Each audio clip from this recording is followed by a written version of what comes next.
From courtside of the virtual hardwood, it's the NLSC Podcast, a weekly show for basketball gamers and hardcore hoopheads. Andrew with you once again, joined as always by my co-host Derek, aka D for 3. Derek, there's been an interesting development in the world of gaming that's caught our attention. We have some thoughts on it, so please, tip us off. Yeah, so earlier this month, Valve announced the return of the Steam machine, Andrew. And yes, it's a return. There was an attempt in 2015 that failed due to timing, technology, and advertising issues. Now, 10 years later, Valve appears to be primed to make a splash in the console market with its new take on this console PC hybrid. This episode focuses on the announcement, specs, and we will debate on what it will cost. This console is set to release in early 2026. So, Andrew, we currently have gaming PCs. They are currently meeting our needs, and due to being PCs, they have more flexibility than the Steam machine will, as it relates to functionality, upgrade capability, etc. However, I have to admit, I am intrigued. Yeah, it's always interesting to see this kind of technology, this solution for gaming. Because as you said, we do have gaming PCs. Not everybody knows what they're looking for when it comes to a gaming PC. It is why consoles are so popular. You can just buy the hardware. It's going to meet the needs of whatever games are released for it. Looking at the specs, it's based on the surveys that Steam often sends out to do about your hardware. And it's based on that to try and meet the expectations, to meet the specifications of a wide range of games. So it's trying to be that bridge between consoles and PCs, not necessarily aimed at us because we do know what we're talking about when it comes to gaming PCs. We do have gaming PCs, as you said, but yeah, definitely a place for it on the market. I think the three major concerns that I've seen from people as it relates to reading comments on YouTube videos, Twitter, etc., is how powerful is this thing? As in, is it going to be able to handle all games on Steam at a good quality? Is it going to be priced fairly? And will mods work? As in, for example, we have like NBA 2K13 URB mod. We have the single season mods for games like NBA 2K11. We have mods for the newest 2Ks, 2K25, 2K26 mods, Thundershacks mod for 2K20, the mods that are currently being created for NBA 2K16, etc. So will mods work? So we're going to try to touch on that on this show and try to answer some of those questions, or at least give, our educated opinion based on the research that we have done. So the first one that I want to get into is the specs. So I'm going to go over this really quick, but I want to preface it by stating, looking at the specs, this looks kind of like a mid-tier gaming PC. Like you stated, it's designed based on feedback that was provided to Valve based on surveys. So it's going to come in two models. There's going to be a 512 gigabyte version and a 2 terabyte version, and they'll be available standalone or bundled with a Steam controller. The dimensions of the Steam machine, it's a lot smaller than the Series X and slightly bigger than the Nintendo GameCube. It's actually closer to the GameCube in size, and I think a lot of people are going to like that. It's small, it's mobile, it's something that's not going to take up a lot of space. The CPU is a semi-custom AMD Zen 4, 6-core, 12 teraflop, up to 4.8 gigahertz processor. And when I think of 6-core, I think of my brother's AMD Ryzen 5500 processor, which, by the way, handles everything that we throw at it. He plays the newest games, like he plays Remnant 2. Now on Remnant 2, he's playing that on medium settings. We're going to get to that in a minute. And at 1080p, but he plays, Remnant 2. He plays the new Monster Hunter Wilds, but with FSR, so like upscaling and whatnot. And the computer can handle basically everything that he throws at it. Is it going to handle every game at 4K? No. Is it going to handle every game on ultra settings? No. But It's a very capable processor. This processor does, however, overall look like it's better than the one that he has on his computer. GPU is a semi-custom AMD RDNA 3 28 CUs, 2.45 gigahertz sustained clock, 110 watt TDP, 8 gigabyte GDDR6. So the GPU has 8 gigabytes of VRAM. And before I get into the rest of the specs, some of this surprises me. Especially for a console that's going to be released in early 2026. Because we've read a lot of articles recently stating that, 10 gigabytes of VRAM is going to become the new standard soon.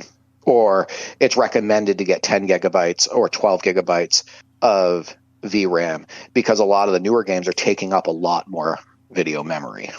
Right.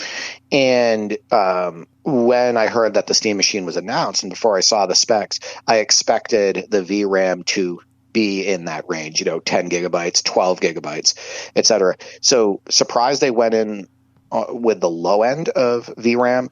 It matches what I have on my 6650 XT graphics card in my main PC. My brother has the same graphics card. It rocks. I can still play all the newest games. On almost all the games, I can max them out. Like on NBA 2K26, I can max out that game. You played with me on it. I can have everything maxed out except for ray tracing. But yeah, what were your thoughts on the CPU that they use, the 6-core? And the fact that the GPU is on the low end VRAM wise. Did that surprise you? It does, because I thought there might be a bit more future-proofing with it, because we are talking about PC games that do have different requirements, unlike a console release, obviously. And I know people understand this, but just for edification, worth mentioning, of course, that console games are all designed for that specific hardware, for those specific specs. So you're not going to have a PlayStation 5 game, Xbox Series X game, not be able to run on a console. Even the original consoles, not even the updated consoles, but the original launch consoles are still going to run the new games because they are designed for that hardware. Not so with PC releases. So future-proofing is definitely important. And the fact that they are going for those mid-range specs, again, based on the survey results, is interesting. It is potentially concerning.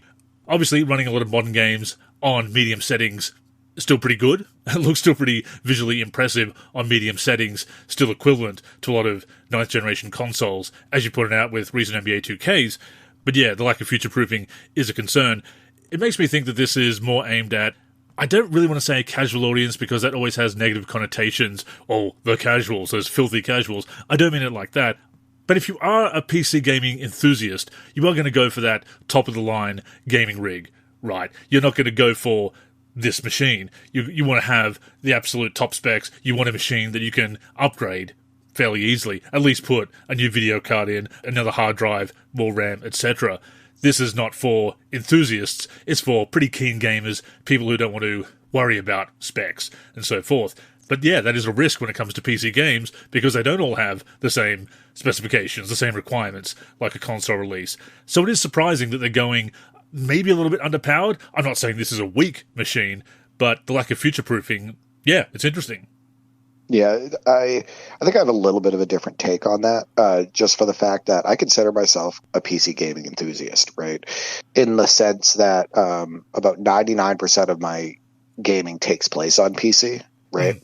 Not only does the majority of my gaming take place on PC, I understand kind of the ins and outs of how my PC works, how to upgrade it, how to optimize all of my games. I still want to have high performance and be able to record my sessions. As you know, we're content creators, right? And while my PC is, quote, medium range, end quote. Like I stated, I max out a lot of the newest games. Of course. Right? Yeah. NBA 2K26, Monster Hunter Wilds, Remnant 2, bunch of PS5 exclusive titles. So I think that the specs will serve even PC enthusiasts with performance that will be acceptable for them in the short term.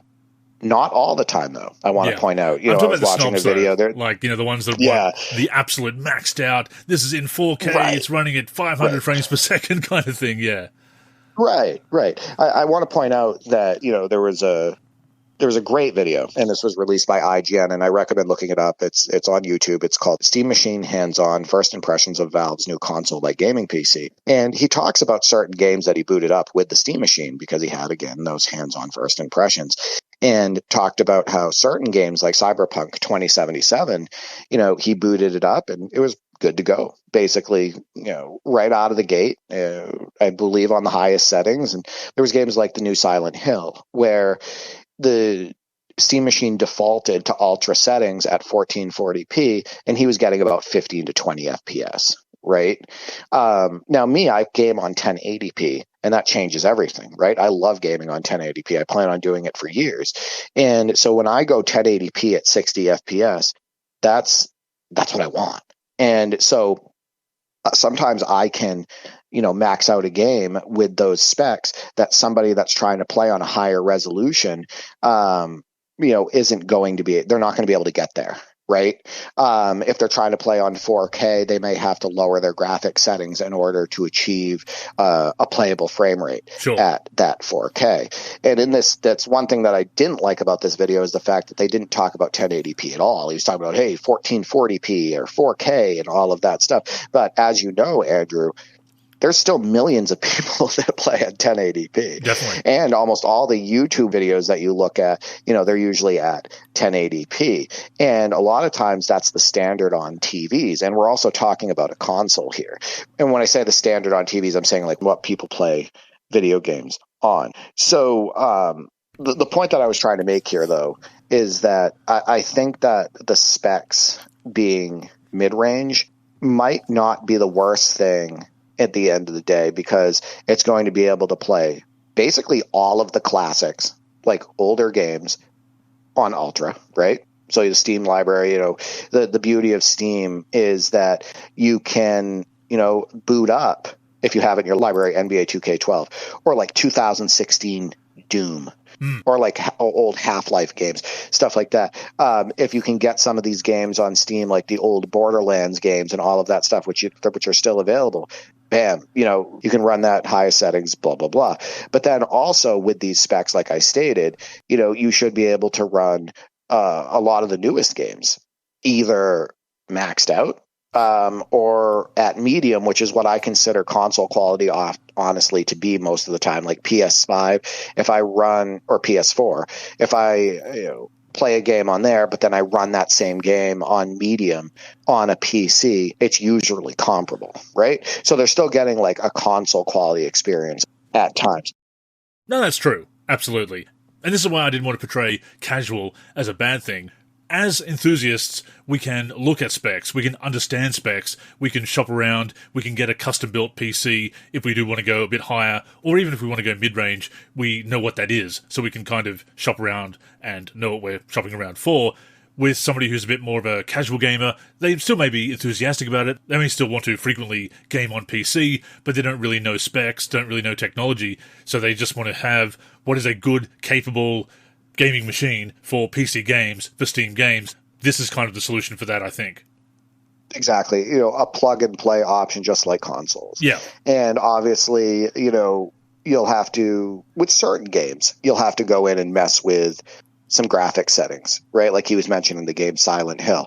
But from my experience, and I think you would agree, normally when you install a game on PC, and it gives you the recommended settings, like it installs it under the recommended settings, you can usually plug and play that. Yes, right? Absolutely. Like usually, like any of the NBA 2Ks for the most part, any of the games that I've installed on my PC, I would say probably over 90% of the time, it creates the optimal settings, and there I am, playing in 1080p at 60 FPS, and I'm happy.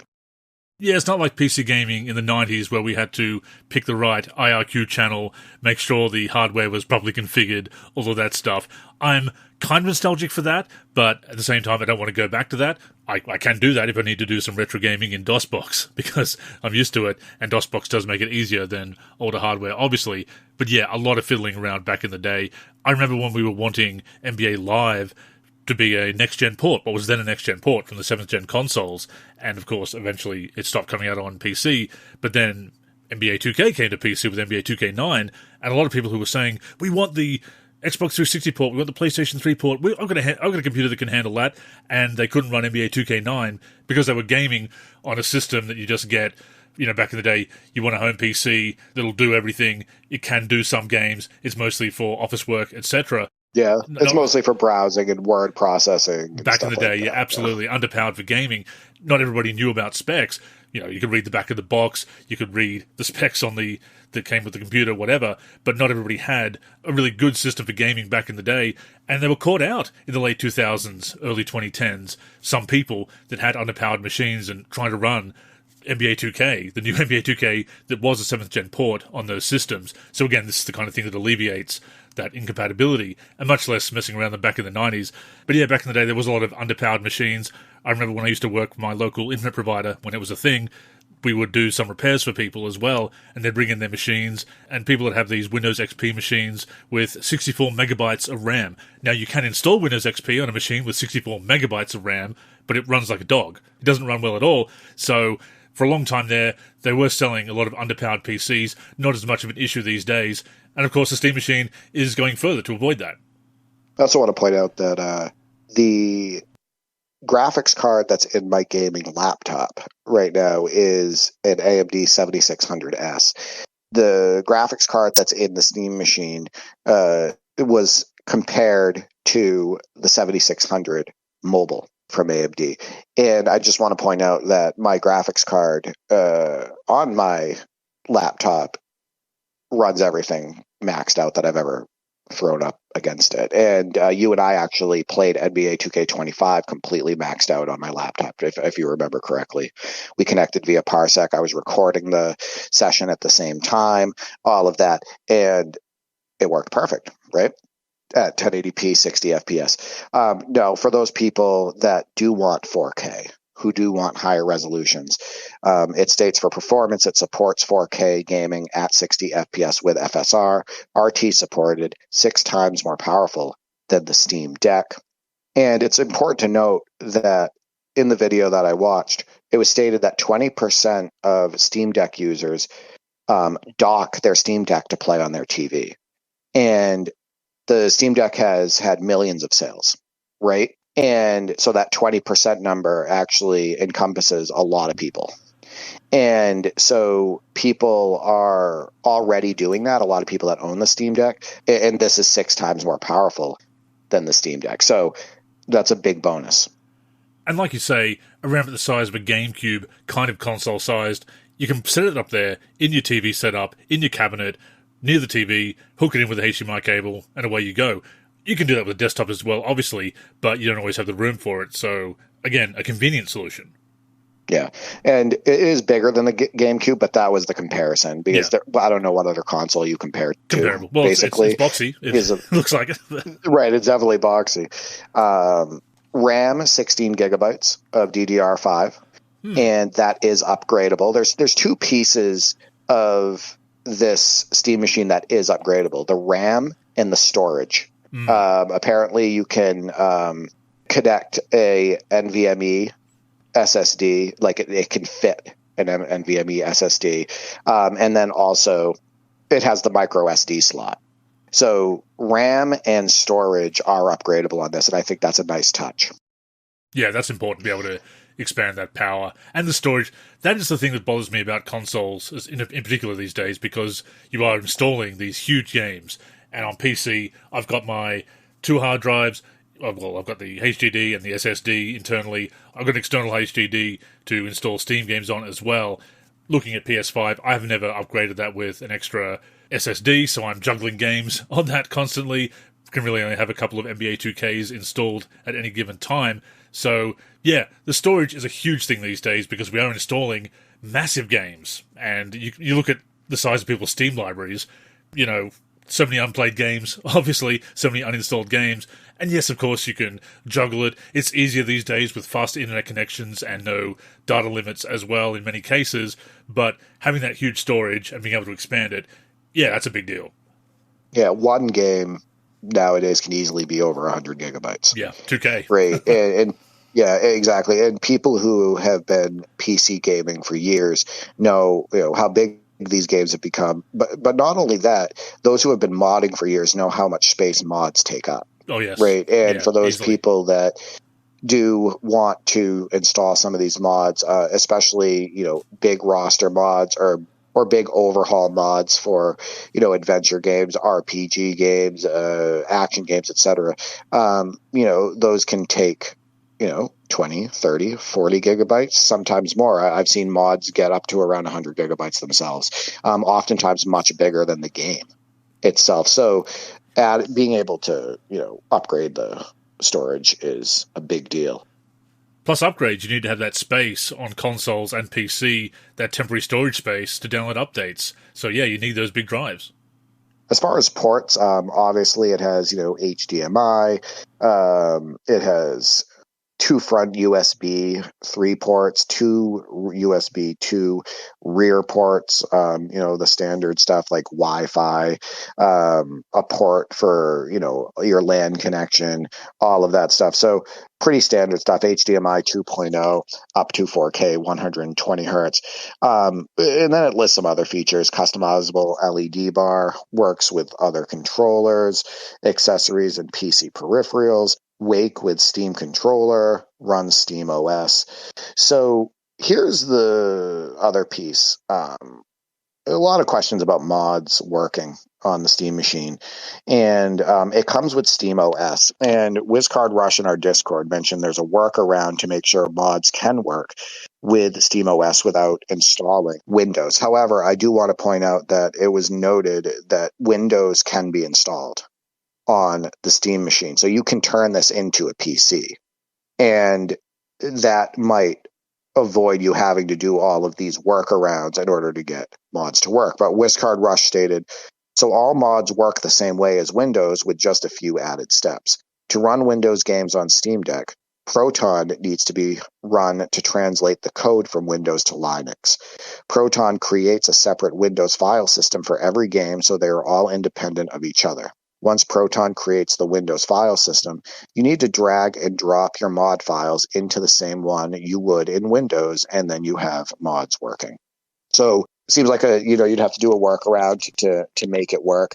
He's stating that's his experience with Steam Deck. It sounds like that's probably going to be similar or the same to the way it works on the Steam machine. But just knowing that you can install Windows on the Steam machine and turn it into a mid-range gaming PC and kind of a PC console hybrid, I think that is excellent.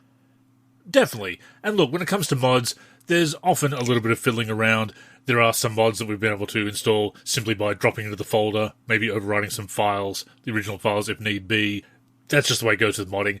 Again, you go back to installing mods for early NBA Live back in the day, the kind of fiddling around we'd have to do, and the kind of shortcuts, the installation routines we'd have to produce so that people who weren't as tech savvy could still install mods was a lot more complicated than some of the solutions these days. But of course, the community's also been dealing with using the Hook tool and those plugins to get mods working in recent NBA 2Ks. So we are used to fiddling around, to troubleshooting as a community, to working out a process and helping each other with that process. So at the end of the day, it is good news that mods can work. It may take a little bit more messing around, but at least the possibility is there. Yeah, and this is what they're going after. This was their big advertisement. It states, your games on the big screen. Powerful PC gaming made easy in a small and mighty package. It states your Steam library in more places. With over 6 times the horsepower of the Steam Deck, Steam Machine has the power to play your whole Steam library, including your favorite AAA titles. Just sign in with your Steam account and your entire library is there. Convenience. Right? That's what this is about. It's basically stating, hey, here's a console that you can plug and play, and it's going to have just an endless library of games. And the beauty of this is this also serves as a retro gaming PC, and that's kind of, it's not what you're getting with PS5. It's not what you're getting with Series X and S. It's allowing you to play your entire Steam library. It's allowing you to get games that you otherwise couldn't get on the consoles. It's allowing you to install Windows, and then you can use all of your emulators or use workarounds to use emulators, etc. It's basically an attempt, in my opinion, to bring PC gaming, PC modding, all of that stuff to more living rooms around the world. And I think that, to be honest with you, everything looks good on the surface, but the price on release will often dictate how popular this will get. And I think you would agree. Yeah, absolutely. How much are you willing to pay for that ease of use? And that ease of use, that accessibility is important. Obviously, if you're going to be doing more advanced things, or if you want to deal with other platforms like GOG, Good Old Games, the digital releases there, and they also have their own digital client as well, GOG Galaxy.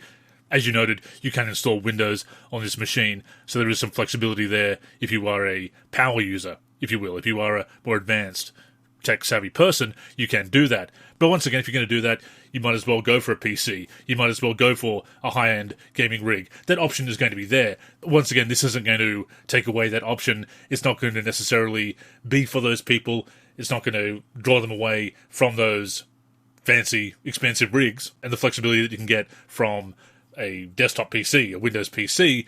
Yeah, but there goes the size, though. I want to point out that, that needs to be factored in here. One of the draws of this is that it's not a big, bulky PC. Absolutely. It's not even, and it's much smaller than even, what they call the mini rig, like mini powerful rigs. Mini towers, absolutely, yeah. Right, the mini towers, right. So, like, the convenience is still there, even if they're going to install Windows, and even if they're going to, upgrade space or upgrade RAM, all of that stuff.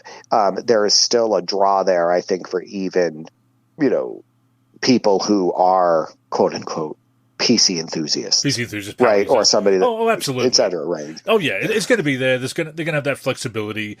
Like I said, if anybody wants more, they're still going to go for a gaming rig, an expensive gaming rig, an upper-tier gaming rig. But, of course, there is that flexibility here as well. But the point is, you don't need to have that tech savvy. You don't necessarily have to do that, mess around with that stuff to play Steam games, to play a huge library of games. So, yeah, it is great for...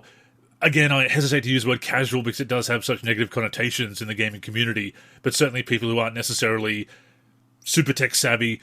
They're not after the most expensive rig. They're not after top of the line. They're not looking to do anything too complicated. They just want to plug and play, as you said, that ease of use, that compact design. Yeah, a lot of advantages to this.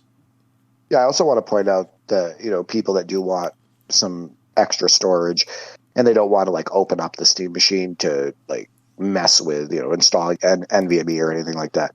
There's a lot of USB ports, and I use external storage via USB. Yeah. So if they have a little bit of extra space for that and they want to, throw in like a 16 terabyte drive for external storage, you can still run games off of that. Absolutely. Right?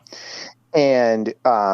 And some of the newer ones struggle at times, but the classic games, like I run, off of an external, I can run Monster Hunter World. And that's not like, I can't believe I'm saying that's classic now, but that is, that did come out, I want to say in the 2010s, but Monster Hunter World, Doom, a whole load of PS4 titles run perfectly on my external drive. And it's not even like one that's designed for gaming. It's like a storage drive, right? Yeah. And I can still actually play Devil May Cry 5 with no issues. And the loading times aren't even super slow on it using that drive and whatnot. So, you want to install, PS4 gen games and some PS5 gen games on the external drive and play them.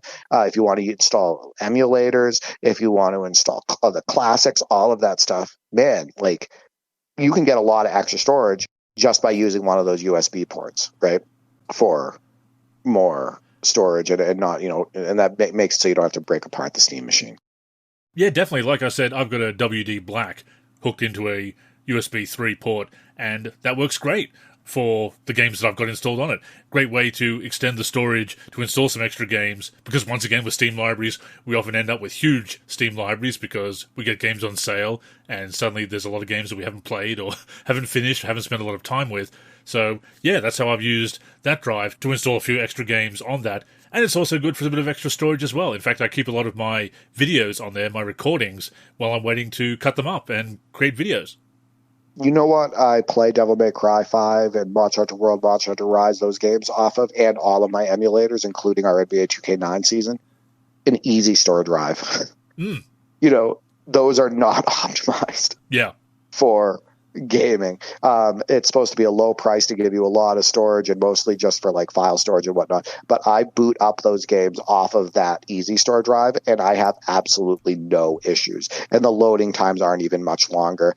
It works awesome. So, you know, don't always think that, you know, in order to boot up games, even some of the newest games, that you need to have some, you know, external drive, that it needs to be specially made for gaming and whatnot. Mine was a Christmas easy present, store drive. So that's why I've got mine. Yeah, there you go. Actually, mine was too. Mine was a Christmas present. I plugged it in and I've installed so much on there, right? Before we go on, a reminder that the NLSC podcast comes out every week on the NLSC, NBA-live.com, as well as our YouTube channel. We're also on Spotify, Apple Podcasts, and other podcast apps. If you're listening on any of those apps, we'd greatly appreciate a review. To keep up with the show and everything we're doing with basketball gaming in general, connect with us on social media. On Twitter and Facebook, we are the NLSC. We also have an Instagram, NLSC Basketball, and on YouTube, we're youtube.com/NBA Live Series Center. Once again, visit us at nba-live.com, where in addition to the podcast, you'll also find all of our original content, as well as our forum and modding community.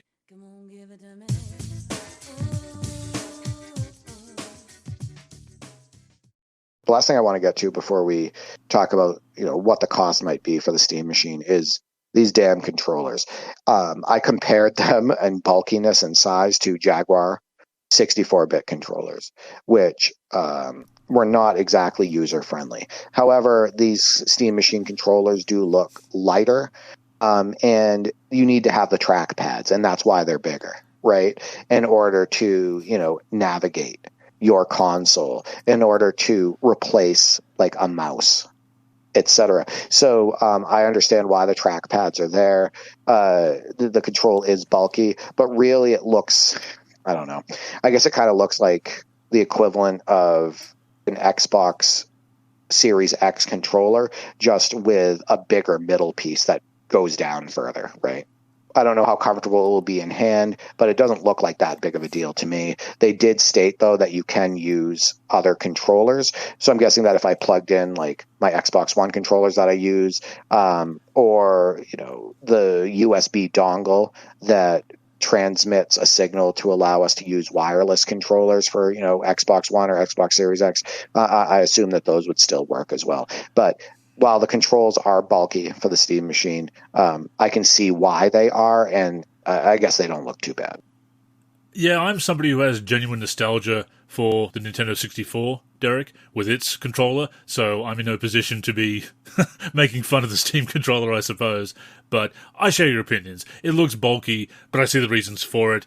Sounds like it's going to be okay. Sounds like it's not going to be too heavy in hand. But the important thing here is that you can apparently use those other controllers. If you do have a Logitech, an Xbox controller, PlayStation controller, whatever, it's going to have that compatibility. So if that's what's going to be more comfortable for you, plug that in, maybe even plug a mouse in if need be. So yeah, not a huge concern, but I do agree that it's a kind of a bulky design.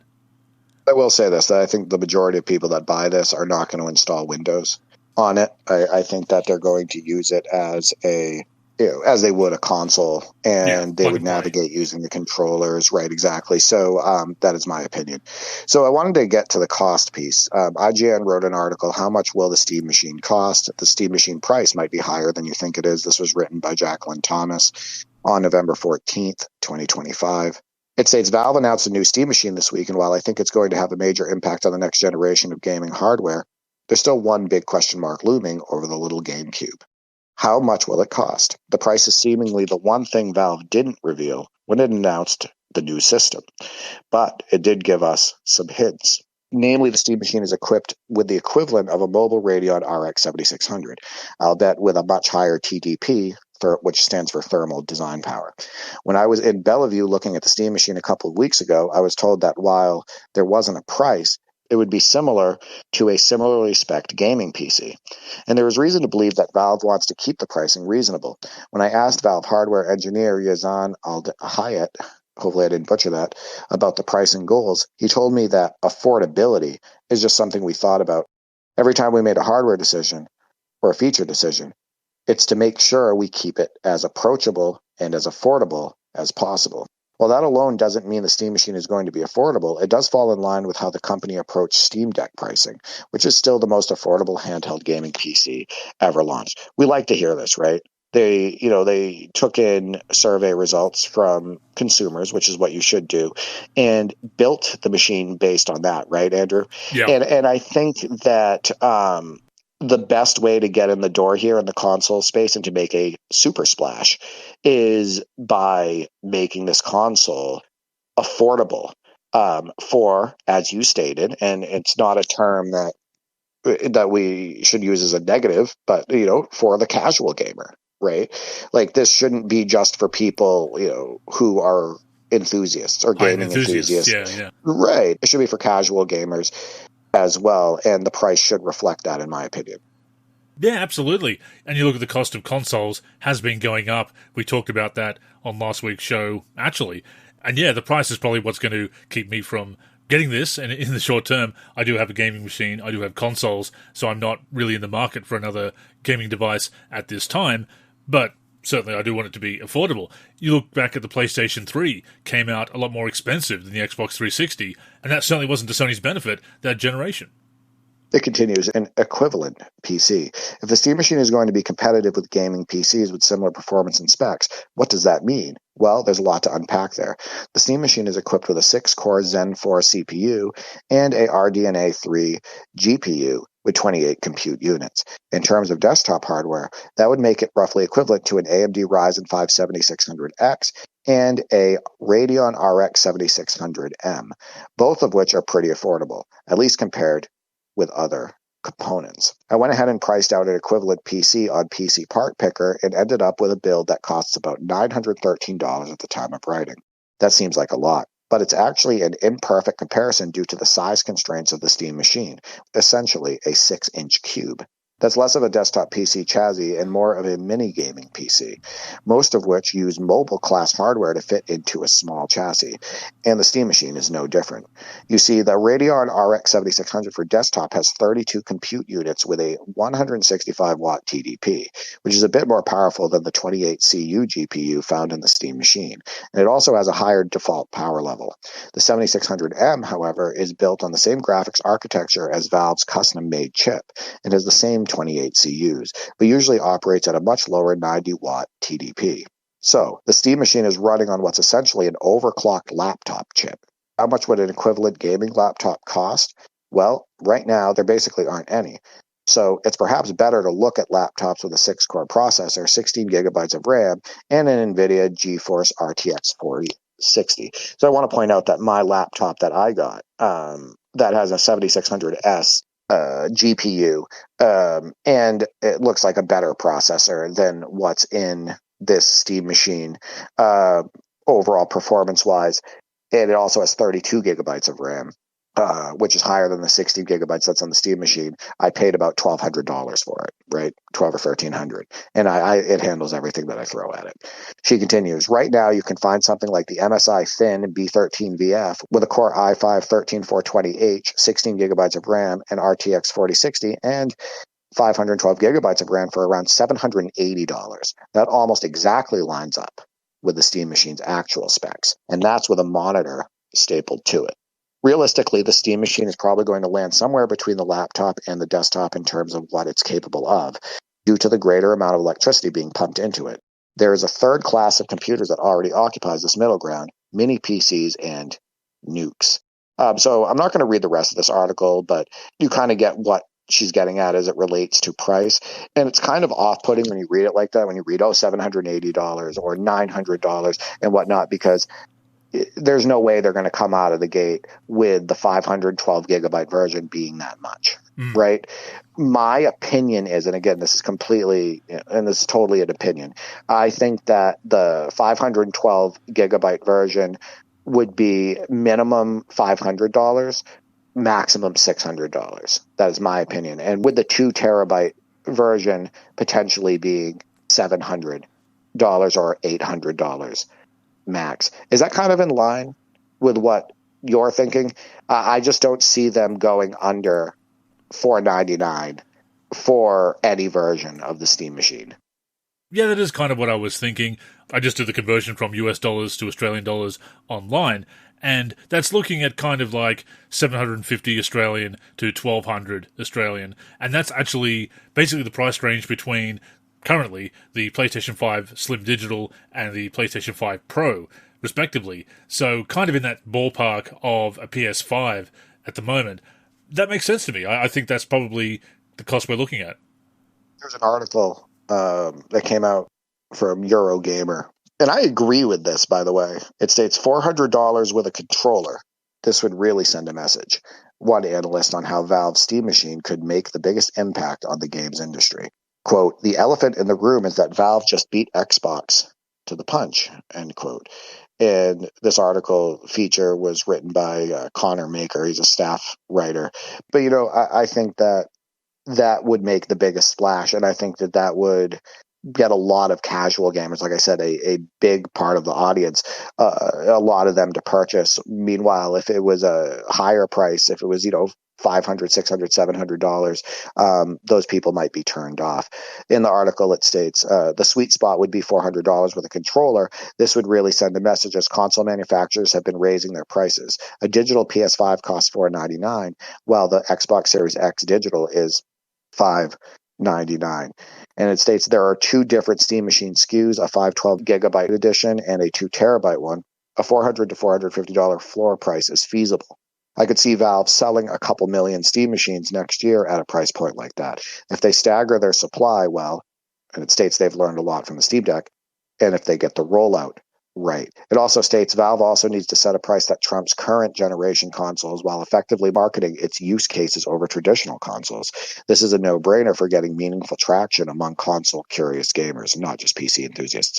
So my opinion is, again, I don't think there will be one under $500 or under $499. I think it's going to be $499 for the 512 gigabyte at minimum, and then for the 2 terabyte, I would guess probably $600 or $700. But that's the way I would go in. I like that mindset. You go in at that lower price. What happens, Andrew? You make more sales, right? More people are going to be enticed. More people are going to want to buy it. It's going to appeal to the casual gamer as well as the PC enthusiast. So for gamers everywhere, for people who are interested in this, I have my fingers crossed that it comes in, the 512 megabyte version at $400, but I just doubt it. That's all. Yeah, it certainly makes sense to price it affordably, make it up with a ton of sales. Once again, you look at what happened with the PS3 coming out at that higher price point, $1,000 back in 2006, 2007 here in Australia, and it was already coming out a year later than the Xbox 360, so that was to Sony's disadvantage. So making it affordable, one of the quotes from that previous article does sound like they're going for that, but yeah, it does remain to be seen what they consider to be affordable. So let's get to the community responses. We asked a community question related to the Steam Machine. Gamers, the Steam Machine was announced and it is planned for release early in 2026. Are you planning to buy? What would you consider to be a fair price? And do you have any concerns? So let's start off with Twitter. iMasonKOG states, strongly considering. In this economy, probably will retail way more than what I expected. Only concern is how compatible mods will be with this machine. If compatible for most games, this might be a certain cop. And we talked about that earlier as far as workarounds to get mods to work on the Steam OS, but you can install Windows on the Steam machine. Steven at the Live King states, depending on the price, I'll buy it day one to have maybe in another room as an entertainment device. I believe it will be around $600 US, maybe less because it doesn't need mind-blowing hardware. only concern is that it's not durable because it's considered a low-end PC.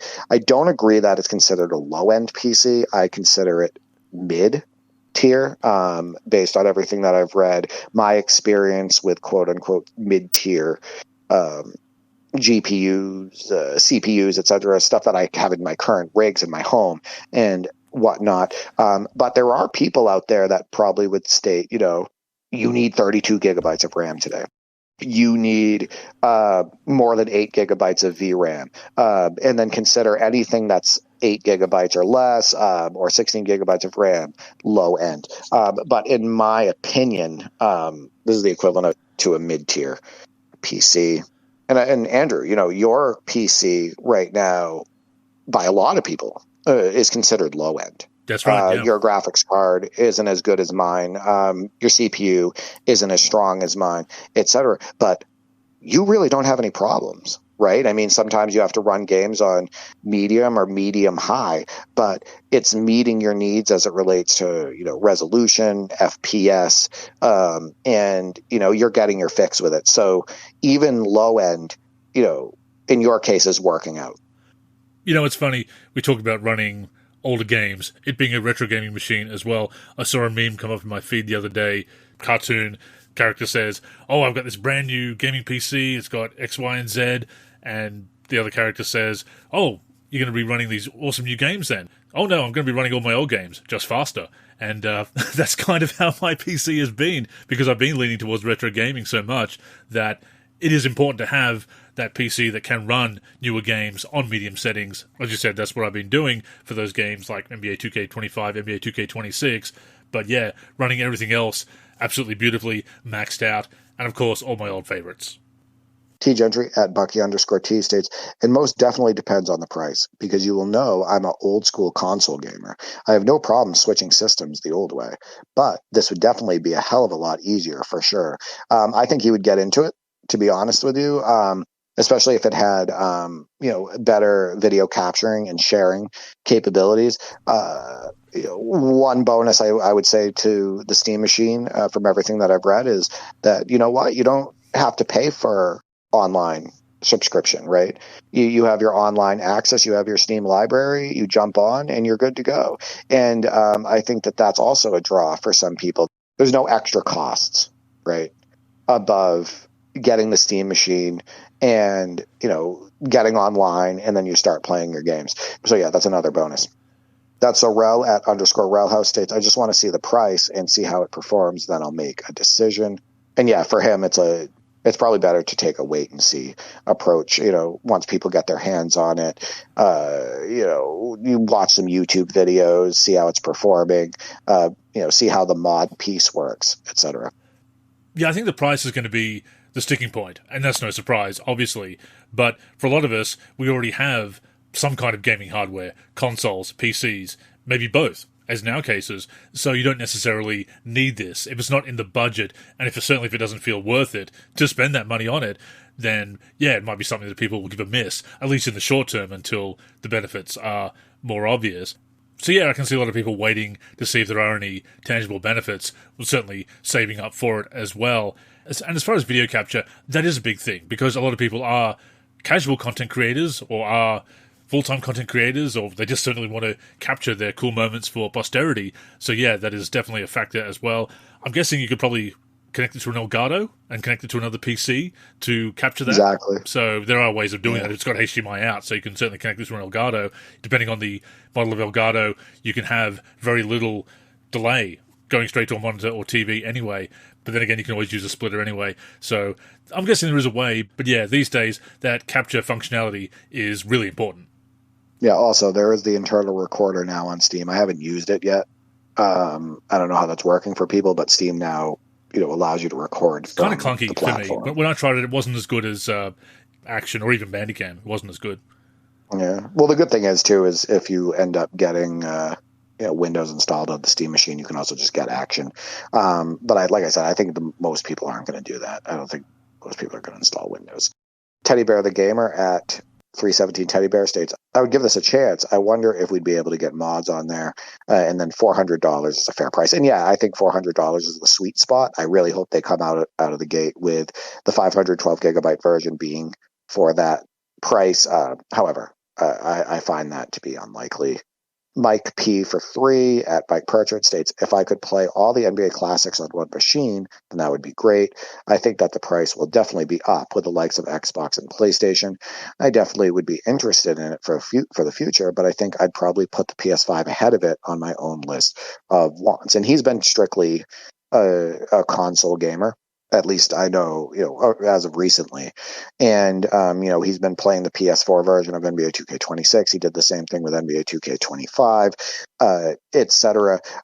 There's going to be a lot of people that just stick with their traditional gaming consoles and, their PS5s, maybe their Xboxes. But I think that this will hit with a lot of people. The last response, just real quick, that we received on Twitter is VF Baller. He did state that he's planning to buy, and he seemed super excited about the Steam machine. So that's nice to see. Yeah, once again, price is definitely an issue if you are looking at something else, if you have other things that you need to spend money on, as we all do these days. For me, it's not in the budget at the moment, and furthermore, I don't really have a use for it. I mean, I'm sure I could find a use for it. I do like to play Steam games, but I've got my gaming PC, I've got my PlayStation 5 and other consoles as well. I've got the emulators working on PC too, so I don't necessarily need this right now, and it's not in my budget at this time, so it's not something that I'm looking to get anytime soon, but something to keep an eye on. But yeah, depending on how it's priced, a lot of people probably will give it a miss if they're already set for gaming hardware. I definitely don't need it right now, but I will say this. I almost just want to buy it because it looks cool. Right? Yeah. I'm intrigued by it, by the idea of it. And I feel like at some point I would love to use it. Yeah, I mean, if I had a spare $25,000 to throw around, I'd get a copy of NBA Elite 11. I don't need it, but hey, if I had that kind of money. It'd be nice to have, right? Play your lottery. Yeah. Play your local lottery, Andrew. Moving over to Discord, Brent states, definitely a day one buy. Same with the Steam frame. Hopefully they bring back the Steam Link as well so it can be used to stream to many devices in the house. Going to serve as just a retro box and TV center for me, more than likely. I think the $600 to $800 range is probably where it lands, and it's pretty fair. You'd have a tough time building a PC to match, and it looks to be around the PS5 Pro in specs, while also being a fully featured PC you can put Windows on. So as far as a comparison to PS5 Pro, it seems like it might be a little bit more underpowered than that, more along the lines of like a mid-range gaming PC. But again, my mid-range gaming PC that I use on a daily basis handles games better at higher frame rates than like my PS5 and Series X. So who am I to say, right? Maybe it is in line. Maybe it can perform as well. But we will see. In his price range of $600 to $800, I wouldn't be surprised if that's the case. 512 gigabytes, $600, $800 for the 2 terabyte version. He also states excited to see Valve going all in on hardware. Vin states definitely buying day one as well. I've been wanting to downsize. Having a Steam machine will allow me to do that with having a mini PC dedicated just to gaming. Again, the size is a big draw. This is a small unit, and it's going to fit in a lot of places, and people that are looking to downsize will definitely be interested in that.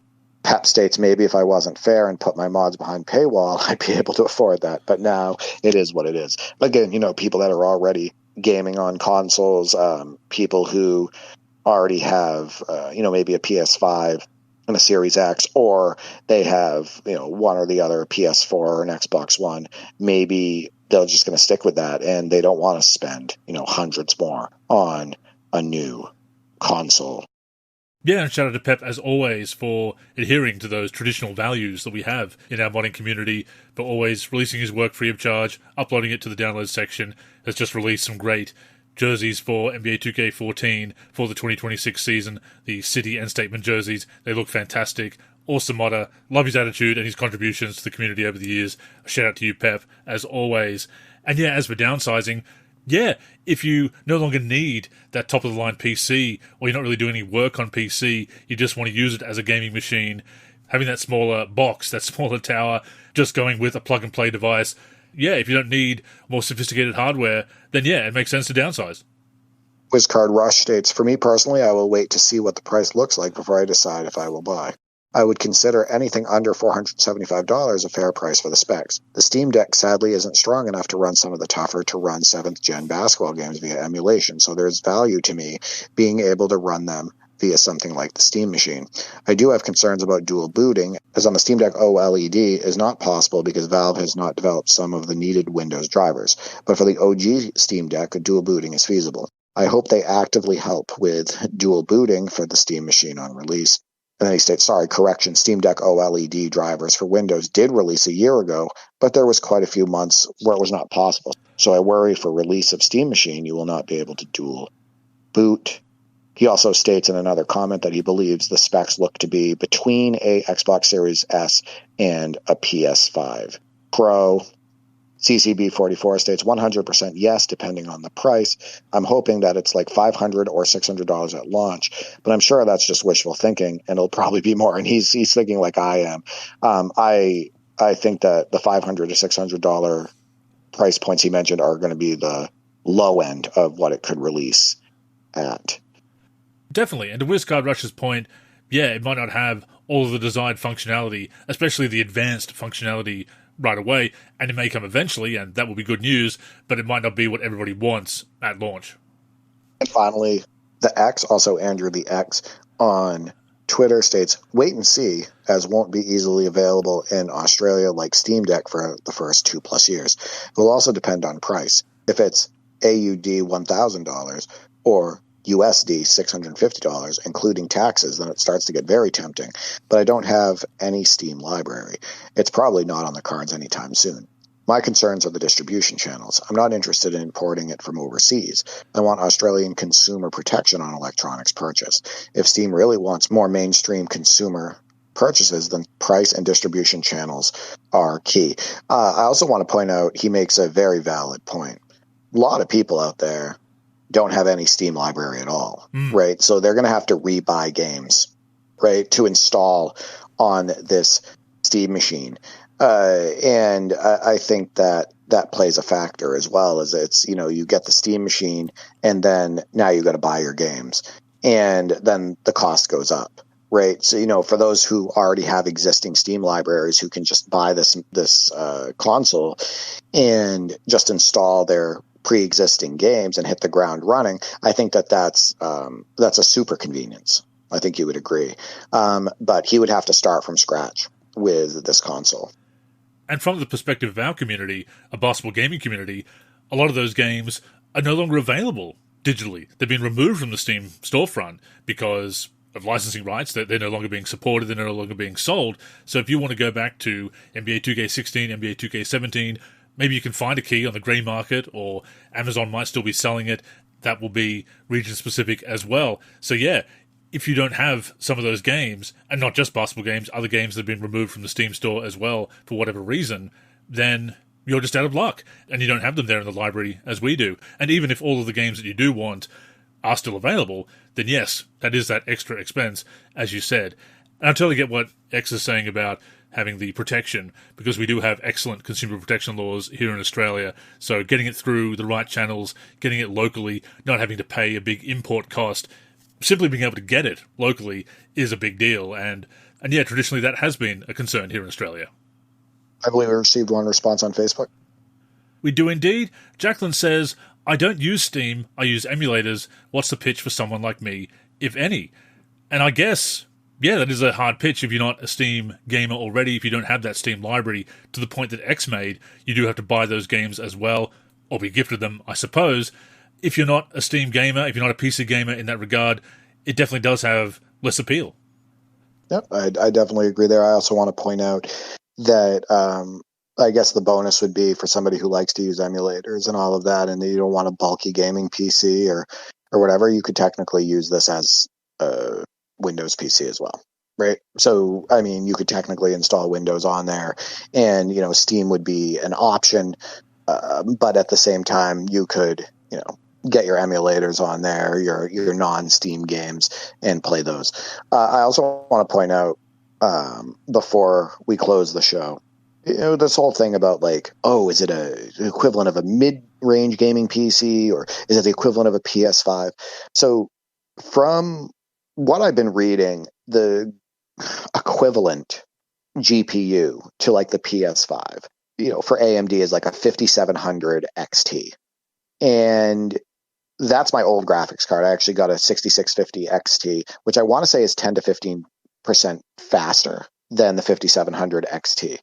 My gaming PC is considered mid-tier, but I would say that the GPU in my mid-tier gaming PC is possibly better performing than what's on the PS5. And for example, I've played Monster Hunter Wilds on the PS5, and I've also played it on my PC, and I get better performance and it looks better on my PC than it does on the PS5.